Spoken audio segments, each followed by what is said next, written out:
Hey guys, welcome to the AI Automation Alchemist podcast. I'm your host, Ray Ortega, and today we have an episode that we're talking about something that's really near and dear to my heart, especially because I work in artificial intelligence every single day and I hear these constant stories and these constant posts by other AI experts, gurus that talk about agentic AI.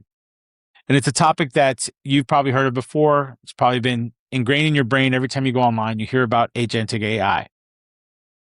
And this is something in this episode, I want to be able to help you save time and money by not going down the rabbit hole of agentic AI. And I want you to understand what it is and why you would use it and why you would not use it.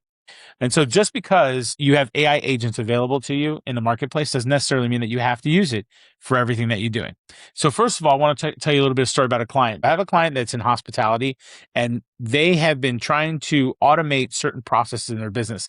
When the CEO first came to me, the first questions he was asked was, "Hey, I want to use AI agents all across my application, my software.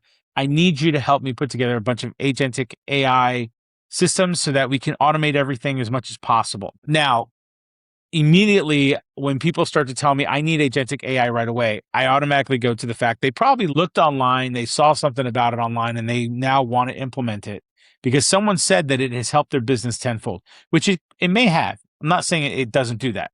It could do that to some people. However, in this person's situation, I wanted to make sure, let's go in there, let's figure out what actually works. Okay. Now, all they were trying to do, and I'm going to show you this on the screen real quick. I'm going to draw this up. So all they do is they have a bunch of companies that are other hospitality, other hotel chains, right? And all of these hotel chains all send all of their bills to this one location, this one bank, right? This one company. So this is, I'm going to call it my client. And I'm not going to divulge their name because of security. Obviously, I don't want to violate my NDA. So it goes to this client. And what they were trying to do is they in their thought process, they thought, okay, so I'm going to create agents, agent 1, agent 2, agent 3, agent 4, to take these bills and then essentially process them all into a large database. Now, on this side, they have analysts, which are humans. So I just want to make sure we understand that. They use platforms that they built, and that's supposed to be a screen, that will automatically take in that information and they can review certain things, right? And so that was the kind of concept that he has. It's a very simple concept. I know it looks very complex on the screen, but what he was trying to do is he's trying to agentify all of this stuff. Now, this is the problem. The solution right here is overkill, absolute overkill for what he needed to do. And let me show you why. Because there are currently systems in place. So let's do the same thing. I'm going to put that more in the middle now so that you can see it. So all of these organizations who have bills, they want to send their bills to one location, which is my client. Now, the problem is that everybody who has to ingest those, if they have to have analysts do every single company and manually look at PDF files, the problem is that they would all have to do that manually, and it takes a lot of time, effort, energy. We all know that, right? And so we try to find the area in the business that's a bottleneck, and that was the bottleneck. And the thing is, to agentify makes absolutely no sense. It's overkill because the reality is if you have a data model, and it's supposed to look like a database, right? So you have a database, and all of these are supposed to go into one database. You need something in the middle to be able to translate all of that information into the data that's supposed to go in the database. So all we had to do was create some layer here that can grab all of this, translate it, and then once it's translated, it gets funneled into database. And then now the analysts, using the software that we actually built for them, can just go and review the data. A lot simpler. Customer 1, customer 2, customer 3, customer 4. Now, this translation piece is really just I'm gonna call it a model, but it's a little bit more intricate than a model. And just to protect non-disclosure. I don't want to divulge exactly what pertains to this model, but it's one model. It's a model. The same model. Like, it's not ChatGPT, it's not Claude, it's not any of those, but it is a model very similar to those that we have that we use to analyze the data points. This translation here that happens here is just pure code. It's just doing what's called, you have to take ingest documents, and then you have to do what's called scanning, and then translate that information. But we use models to translate that information. And so when he was asking us specifically for agents, we need agents across the board. We looked at it and we said, agents is overkill. There's no need to have a whole bunch of agents built in order to be able to do this. Now, you could, there's ways that you can do it, but you're using up a whole bunch of, you're spending so much more money to get the same result. That's kind of the point that I'm getting at here. And that's kind of what's going on with this. So today, what I want to talk about is the difference between what agents really are. I want to talk about like what's the difference between AI, a more advanced AI system that handles things like this, and then also talk about just when should you incorporate one over the other, and that's what this episode's all about. And so let's go ahead, let's get this episode started. The most real and relevant resource on AI and automation, AI Automation Alchemist podcast, sponsored by Grata Software. Everything I just said is about how agents could be overkill and how you can still build solutions that don't require a significant amount of agents. But there are reasons why you would, on the flip side, build an agentic workflow, because it makes a massive difference. So for instance, in our own company, we build software. And as we're building software, we have different steps and processes in how we build software that would not really work well, or it would, but it would just be a slow process in order to develop software. So what we do is we use a agentic system that we've put together. So what I mean by that is this. Let's say you have, when you're building software, you don't necessarily build one feature at a time. You don't, maybe back in the days we used to do that. We used to build a feature and then finish, and then build another feature, then finish. But it doesn't work like that anymore. Now, what happens is when we get a project, we look at all the features that need to be built. And then what we built internally is a tool that allows us to take all of those features and essentially agentify them to multiple agents so that they could be working on code base in all different areas of the application all simultaneously. And then ultimately it all comes back and it merges in the middle. How we do this is very intricate, and I'm going to show you a quick diagram of how we do that. And so first of all, and I'm going to show you kind of like a workflow diagram of how we do things. And so I'm going to draw a line here, right? This line is, let's consider that being the timeline, right? Back in the days, we had a spot here. So we started here. We had what's called a BRD. And the BRD is a document that basically talks about all the features that we're going to have in the application. Now, the thing is, we used to go milestone by milestone. So here's one milestone, another milestone, another milestone. So let's say right here, we work on authentication here. Once we have authentication working, then we work on, let's say, front-end interfaces. Once we have front-end interfaces, then we start building an API, right? We may go down step by step. However, this whole process is super inefficient. And what we realize that what we have to do is we have to use A to do this. We need to branch. So for instance, we have the BRD. Once we get to this point here, this is kind of the big plan phase. Okay. And in the plan phase, what ends up happening is it literally is like tentacles. And so here, now we're building the database. Here, we're building front end, right? And by the way, this is like architecture. This is like scaffolding. We build back end.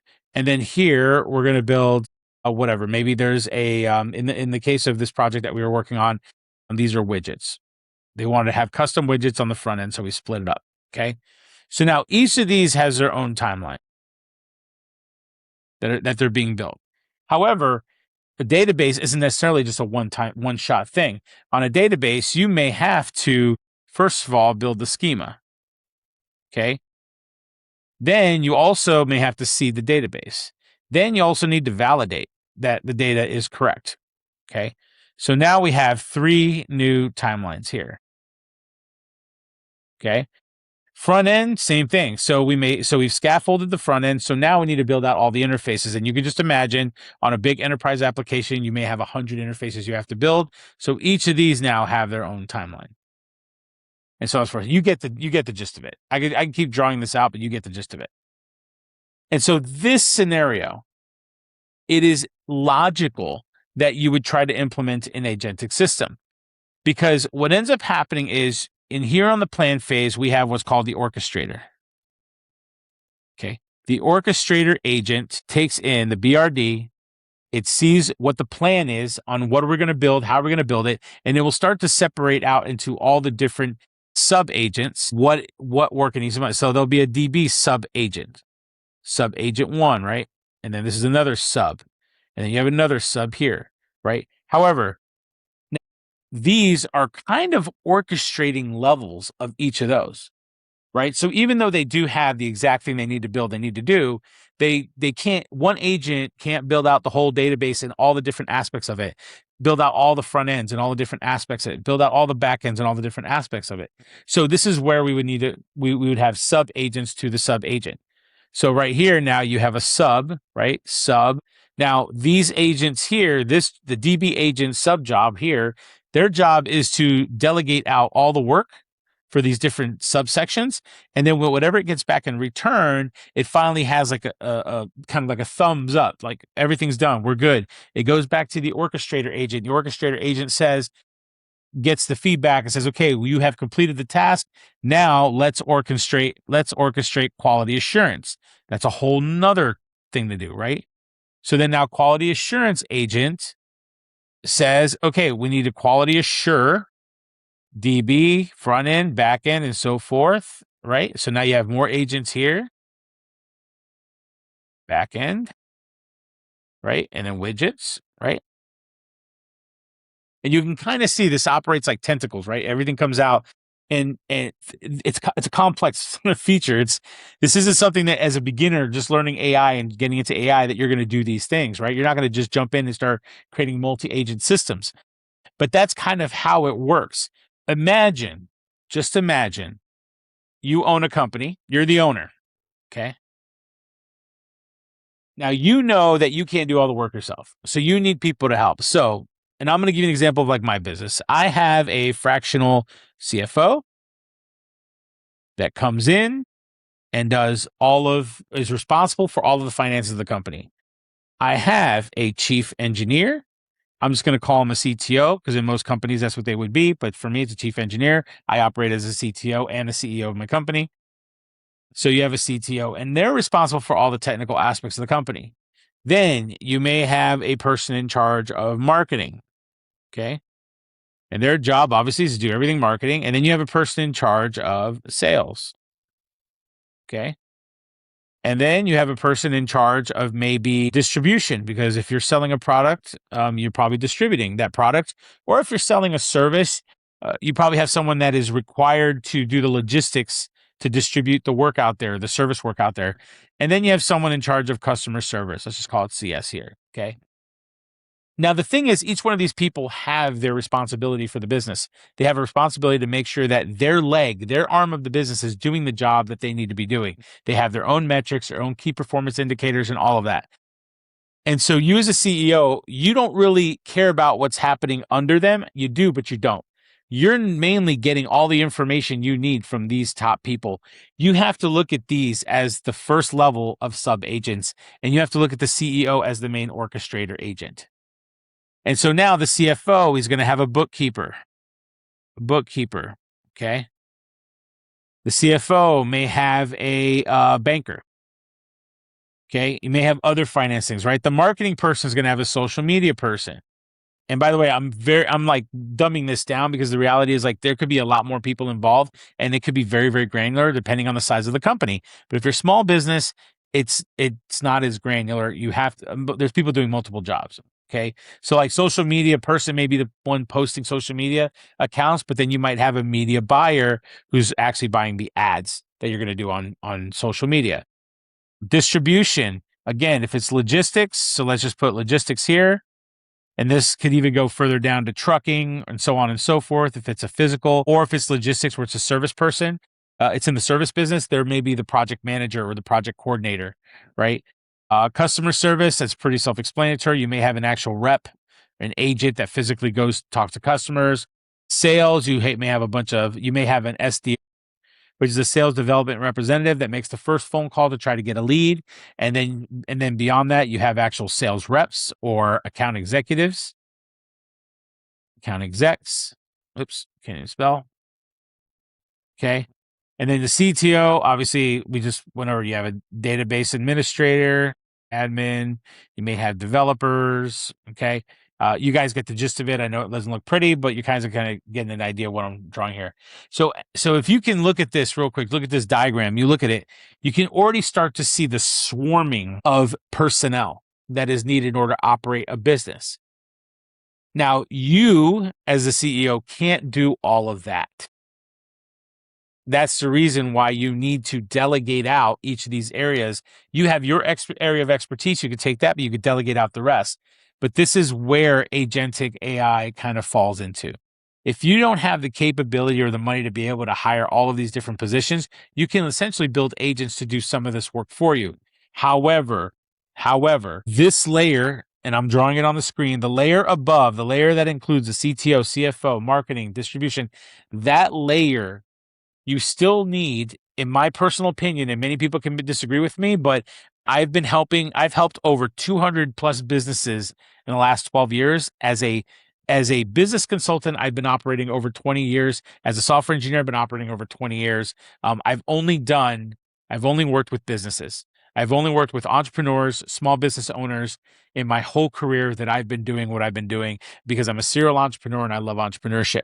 And I'm telling you, with AI and being someone who builds artificial intelligence solutions for companies, I'm telling you that you're going to need a human being that has the knowledge and experience to be able to monitor what the agents are doing and making sure that they're on the right track. Because these high level positions, there's a reason why they're high level. They've gone through years of experience and knowledge, and they know exactly what to look for, the nuances of everything. And if you don't have that experience, the agents are going to run amok and they're going to give you results. But if you don't have someone monitoring those results, you're going to get really, really bad results. For example, lawyers have actually been threatened to be disbarred and have been sanctioned by judges for the fact of they quoted cases that the AI system returned to them, and they quoted them in court without verifying and making sure those cases are actually real and accurate. And they've gotten caught. Companies that have replaced their customer service reps with total agentic AI systems, and they've had to turn around and rehire a lot of those reps because the agentic AI systems don't have the human element of reasoning in figuring out whether something is one way or the other. They don't have the nuance, and so they make mistakes, and they were pissing off customers of some pretty big companies. In fact, Klarna was the main company that came out on the news because of that. So there's many instances of companies now rehiring people back on because the agentic systems just weren't operating at a maximum level. They weren't giving them the best return for their money, because at the end of the day, all of this stuff here, and I'm referring back to the screen, by the way, every time you build one of these agents and every time you build a sub agent to another agent, you're just maxing out tokens. You're just using up token after token after token.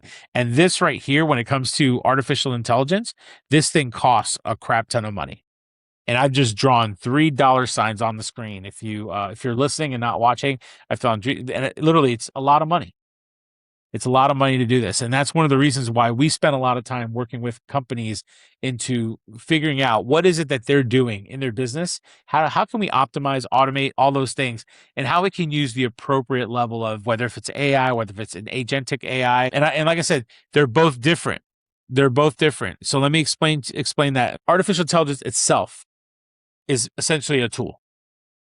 It is a brain. It is a virtual brain that allows you, me, anyone else who uses it to ingest information into it and then get information out of it. It usually has a learned data set, and it's built in a way where when you put in information, it synthesizes that information using mathematics, and it returns back a probability or a high probability of words that go together. That is how it works. That's AI. Now, as I explained in this scenario, an agent, what it's doing is it's taking the input and it's orchestrating where that output goes. It not only goes and uses a model, in order to get information, but then it also has autonomous response. So whatever the response is from the model, it has additional instructions as to what to do with those responses and then how to use other tools in order to be able to do the job. Now, this is where the caveat is, and this is what's been happening lately. And I'm erasing the board here so I can show you, because you're going to hear this from many social media gurus, or not social media. Sorry, I've been stuck in social media world for the last few months, and I keep using the word social media. What we have here is, I'm just going to draw on the big. I'm just going to draw a screen, a model. Okay. Now, what does that model entail? The model has an input, okay, and it has an output. And in the middle here, it's a series of nodes, and this is not to scale, and this is not exactly how it's designed. It's got what's called layers. It's got hidden layers, okay, that do the processing. So data comes into the model, it goes into the input layer, it does a bunch of processing, and then it has an output layer. And the output layer regurgitates out information. So if I say hello here, okay, and by the way, this is a very, very simplistic use of an AI model. And it's hilarious because I've actually done this on some models, and it's taken forever for it to respond to the word hello because it didn't understand it. It wants instruction, and hello is not an instruction. So it had to do a deep dive into figuring out from its data set, what does he mean by hello? What did the guy mean by hello? And so it came back with a bunch of answers, right? And the answer was, it gave me a whole description of what hello means, right? So it did all this work to give me back a description of what hello means. But that's neither here nor there. The point is, what I'm saying is that you put in information and it has a learning data set. And by the way, that learning data set is a database, and it's a vector database. And for you that don't know what a vector database, it's just a database. Think about it as it's where data is stored. It goes in there, and then it uses a vector database in order to determine like how words and how things are interconnected to each other. What is the probability of this word being next to that word, and so on and so forth. It pulls that information, and then it synthesizes an output, and so on. Right now, OpenAI, I'm gonna say OpenAI and Claude and some of the other big ones, right? They not only have a database, they have a thing called memory. So, and I'm going to draw a memory block. There's a memory block. Okay. So it has memory. So what that memory does is supposed to, as you're chatting, as you're passing in information, it's going to have moments in time where it's remembering what you talked about before. So that way the context inside of that middle layer, that context stays consistent for the conversation. However, that memory is very limited. And that's another reason why they use vector databases. Vector databases where they store some of the long-term information. So you have memory. Okay. So let's go back. So we have the input, we have the output, we have the hidden layers, we have a database, and then we have memory. That is the crux of artificial intelligence, of the models themselves. Right. And then how they process this information in the middle, they process that information through what's called GPUs. I'm going to point all the way to that. TPUs, and used to be CPUs. We used to be able to do this on regular processors, but not anymore. The amount of power that's necessary, you need GPUs or TPUs. So, and that's, some people will say, well, that's the memory. It's like, no, there's two different types of memory. There's memory specific to, or processing, there's CPUs processing specific to the GPUs, TPUs, and CPUs. And then there's memories that is grabbing, essentially, it's not all cached information, but it's just information that's being held on so that it has the context to be able to keep the things together. Now, the actual the actual development of this is far more complex, but I'm just trying to simplify. I'm trying to, in my head, simplify this to where you can understand, so it doesn't sound too complex. Because if I really went down the architectural diagram of this, I mean, it would be extremely complex. And some of you probably would just like say, okay, I can't listen to this because it's like way too far. And so I'm trying to make it very simple for you guys to understand, because I really want you guys to understand this, because it's going to be beneficial. So again, so there's the model. So you notice the model already uses memory. The model already uses, inputs, outputs, or uses processing tools. That was the other thing. Okay. Tools. So when I did the database here, so the database is very similar to the tools because you can go and access a database. You can go access other tooling. So, for instance, there's now things called MCPs, which are other tools that you can download, third party. Like, for instance, if you go to Claude and you can download or you can interact with Google, Gmail, Google Calendar, those things, those are all tools. So I'm going to put this up here so that we understand what are the three main things that I'm trying to explain here. So you have brain, which is what I showed here. So what I showed here, that's the brain. All right. And then you have you have brain, and then you have memory, which I explained was this part right here. Okay. And for those that are not watching, I'm drawing a line to the actual memory block. Okay. And then last thing is you have tools. And tools just allow you to plug in other things like a database, MCP, plugins, all those kind of things to it. So those are the three main things that you need for AI. But you know what's funny about it is the same thing. And again, this goes back to why I was bringing this up, is the fact that everyone keeps talking about agentic this, agentic that, whatever. And they keep saying that these three things, brain, memory, and tools, is what makes agentic AI great. The thing is, that's already embedded into the most advanced artificial intelligence models. They're already embedded in there. If you get Claude, if you get Perplexity, if you get ChatGPT, they're all already in there. The difference is the autonomy. That's the big difference. Like I showed you in the previous diagram, it's the autonomy. So instead of you putting in an input, it using the brain, the memory, and the tools in order to give you an output, it's you provide instruction, you provide a trigger. Every morning at 8 a.m., I want you to do XYZ. I want you to go check my emails. I want you to find the most important emails. And this is an exact example. I'd use this in my agentic system. I have one. It's where I basically say, every morning at a certain time, I want you to check all my Gmail emails. I want you to compartmentalize which ones are high priority that I need to actually reply to, which ones are not as important that I can reply later, and which ones are absolute spam and junk that I don't even need to look at, that it can be deleted. If you find ones that are deleted, I want you to go ahead and delete those. But before you delete it, I need you to ask my approval. So I still need an approval list in order to be able to delete that. But for the emails that are super important that I need to respond, I need you to compartmentalize them, and I need you to provide me a list of those emails with the link to the actual Gmail email so that I can go there and do the reply.